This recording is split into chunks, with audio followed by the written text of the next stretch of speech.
thousands of construction workers and tradies have spent another day protesting Victoria's industry-wide vaccine mandate. The mob turned to the streets of Melbourne in a sea of high-vis, and once again, they didn't shy away from using violence against anyone that came into their path. Speak the truth.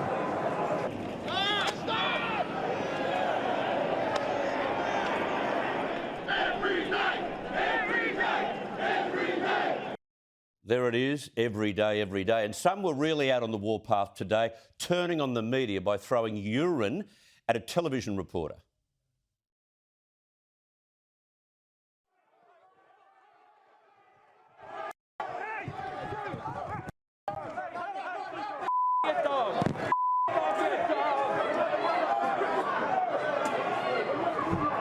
And they're very passionate. I've just been struck in the back of a head by a can. I'm not sure whether you saw that, mate. You okay, Paul? That really hurt, and I'm going to go back to you, Mike. Okay, we see. Yeah, mate. That's the second time. You okay, Paul? I've been grabbed around the neck today. I've had urine tipped on me. Now I've had a can of an energy drink thrown on me. Geez, ugly, as I said. Let's get an update from our reporter live from the streets of Melbourne, Julia Bradley. Julia, the media seems to have all of a sudden become the target of some of these clowns. Who got away with that, do you know? Absolutely. We have seen protesters throughout the course of today. They've really turned on mainstream media. We've seen, as you showed in that clip there, one reporter was even put in a headlock, had urine thrown at him. Certainly some violent scenes here on the streets of Melbourne today. What we're seeing at the moment, though, Chris, I'll just talk you through it. We've got a row of police here, a show of force. At the front, there's riot police, followed by mounted police, and your officers behind that. The protesters have made their way back to the CFMEU headquarters here on Elizabeth Street. Oh. There was concerns a short time ago that things were really going to start to escalate again. We know that a lot of the protesters throughout the course of today have been stopping off at service stations. They've been grabbing a drink. It seems now that there is quite a lot of alcohol-fueled violence, and we've seen some quite dangerous tactics being used. We've seen tear gas being used, pepper spray, rubber bullets fired by police, and of course from the protested side of things, a lot of projectiles being thrown as well. So certainly still a tense situation here in Melbourne now that the protesters have made their way from the Westgate Freeway back to the CFMEU headquarters. 7.5 hours of protesting.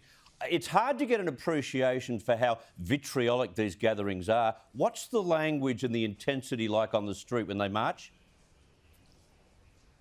Well, it is certainly a very harsh language. We saw on the Westgate Freeway, we heard the protesters saying, "This is our bridge, this is our bridge."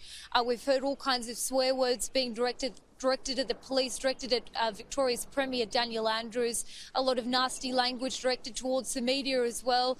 So it does really seem like things are becoming tense, of course, after the decision by Victoria's government to shut down the construction industry for the next 2 weeks. But who's to say that that won't go on for even longer if Victoria's government and the industry aren't able to come up with some sort of solution now that they're making vaccinations mandatory for the industry. But it is really important to note, though, that a lot of these protesters, they are definitely construction workers. You can see that, you can see the high vis, and when you talk to them, you can hear just how angry they are that they're going to be out of work for the next 2 weeks. Yeah, the stuff about anti-vaxxers and extremists delivered by Labor MPs and also unionists, I'm sorry, it's a terrible distraction.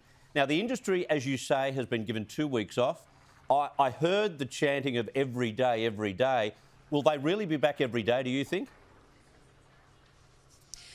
It's tough to tell at this stage, but there's certainly a lot of energy from those protesters. I mean, there's not a lot else for them to do at this stage. They're out of work, they're out of a job. We've seen Victoria's government hand down that roadmap out of lockdown that some have referred to as a roadmap to nowhere, or a roadmap of roadblocks. It doesn't look like a lot of freedom is being offered for Victorians anytime soon, even when we hit that 80% double dose vaccination rate. Melbourne is still going to be in lockdown for another 5 weeks. That's important to note. This is our 6th lockdown. We've already been in lockdown for more than 200 days, and by the time it comes to an end, it will be 267 days, meaning that we're going to take on the world record for the most amount of time spent in lockdown. So, of course, it's all these issues that the construction industry is facing, but also that element of the fact that this lockdown is going on and on. And there is the origin of your problem. Julia Bradley, thank you so much for your time.